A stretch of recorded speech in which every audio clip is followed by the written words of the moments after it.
Herbert Hoover, engineer, businessman, technocrat. During World War I, he organized relief programs for Europe. Thousands were saved. Millions were fed. As Secretary of Commerce, he vigorously promoted business. Hoover stands for effective, energetic, honest government, a government of technical expertise, of scientific awareness. Hoover's an engineer, he's a constructor, he's a builder. In 1928, the Republicans promised a chicken in every pot and 2 cars in every garage. Let us be loyal to the man who'll treat us loyal, our president so grand. Hoover won the presidency. For he'll always serve us with a watching. But America's prosperity had been built on a house of cards. Less than a year into Hoover's term, the stock market crashed. The Great Depression had begun. Hoover tried to reassure the American people that we have overcome a major financial crisis, a crisis in severity unparalleled in the history of the world, and that with its relaxation, confidence and hope have reappeared in the world. The crisis had not been overcome, and the economic collapse spread throughout the world.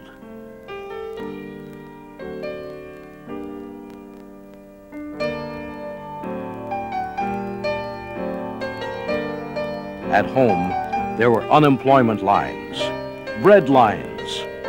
Homeless families lived in shanty towns called Hoovervilles. Hobos rode the rails. A nation that had been brimming with confidence was now crippled. Destitute World War I veterans marched on Washington, demanding early payment of bonuses. The bonus army built makeshift camps and occupied abandoned buildings. Hoover sent in troops under the command of General Douglas MacArthur.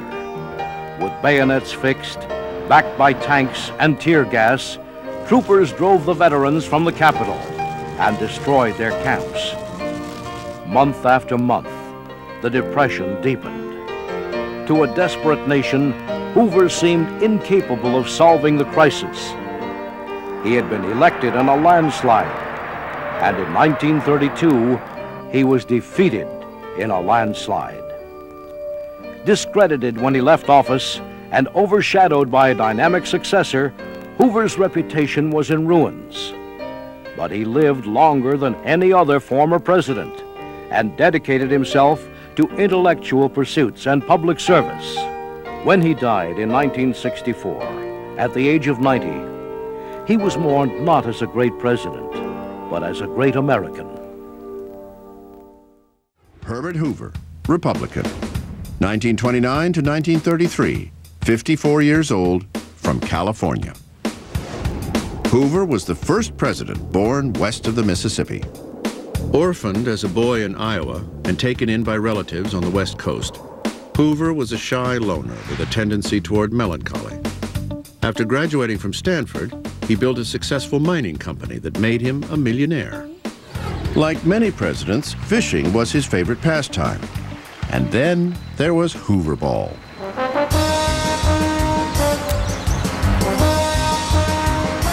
Told by a White House doctor that he needed to exercise, Hoover came up with his own game. Hoover Ball was one of those ways of not only stimulating physical exercise, but encouraging the leaders of the government to get together every morning before they started their workday to share ideas.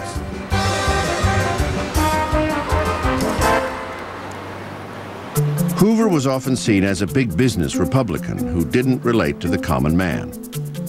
He wore those stiff double-breasted suits and the big high collar and so on. And his personal demeanor was quite stiff and reserved, so it was easy to lampoon him and caricature him as a stereotypical big businessman. Hoover was indeed a businessman, one of an early handful of international capitalists, but he also had a highly developed sense of social obligation. Herbert Hoover once said that the only trouble with capitalism is capitalists. They're too damned greedy. So I don't think, as we look at big business today and we look at things like Enron and other corporations, that Herbert Hoover would have approved at all. He would have been appalled at those industry leaders and what they did. Ashamed, indeed. Hoover did try to apply the efficiency of business management to his task as president. It's true that George W. Bush is the first MBA to be president of the United States, but Herbert Hoover was a very successful business person, and he had a very crisp executive style. Herbert Hoover was what we would now call a workaholic. I mean, this was a man who really believed in work. He's the man who's always on the job and believes that if only I can work harder and only I can put more hours in on it, I'll solve the problem.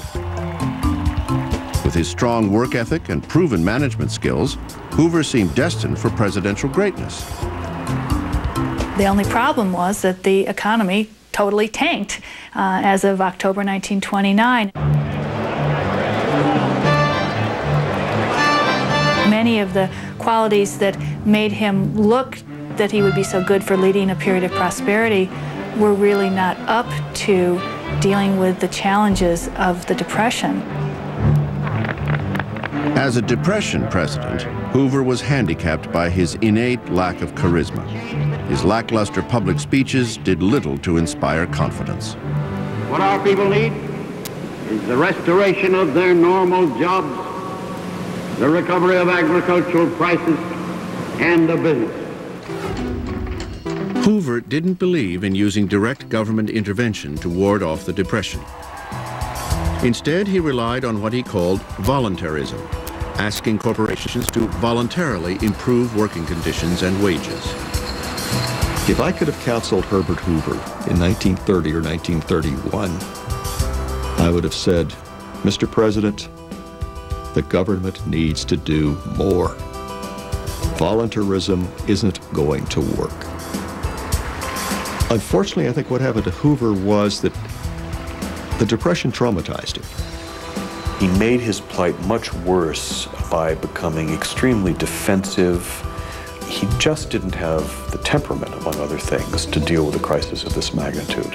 On the 8th day of November, Hoover had the misfortune of running for re-election in the depths of the Depression. The 1932 campaign turned his name into a permanent punchline.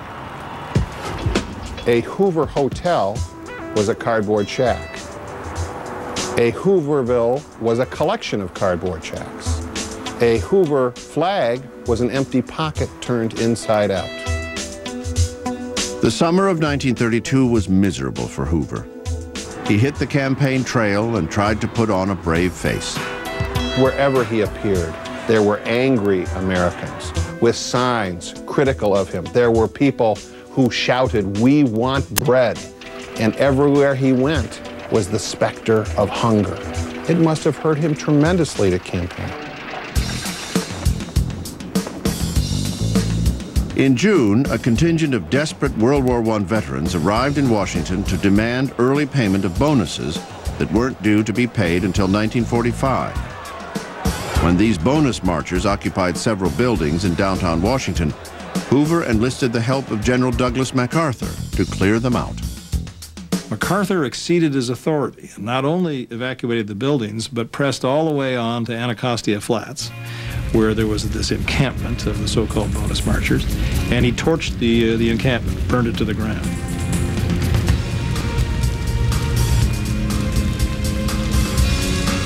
MacArthur never took the rap for this. He exceeded his orders and exceeded his authority from President Hoover. Hoover took the blame for this politically, and this was, in a sense, the last nail in his political coffin. When Hoover's challenger, Franklin Roosevelt, heard about the debacle, he told an advisor, "This elects me." What Roosevelt offered was a sense of hope that even if today I don't have enough to eat, or even if today I don't have a job, it will be better tomorrow. Whereas it seemed that during Hoover's administration, it just wasn't getting any better.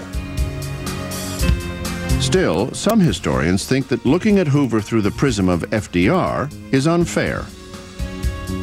Imagine if somebody like FDR had been in office in 1929. You know, somebody, a real public charmer, you know, glad-hander. By 1932, they would have been clamoring for somebody different, somebody who's not a politician, somebody who understands the economy, somebody like Herbert Hoover.